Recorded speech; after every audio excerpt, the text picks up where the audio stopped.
Yan, suspended ang klase.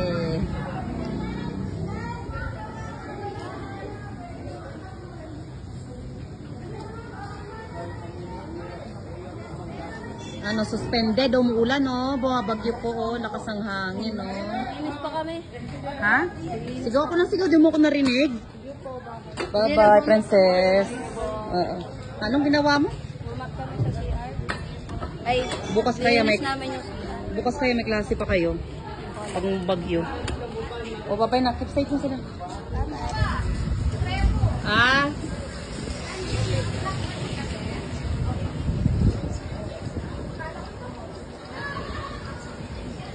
Nagtitiktok ba yung anak mo? Mag-tiktok kayo minsan sa ano? Message mo nga ako, nakalimutan ko na yung Facebook mo. Message mo ako.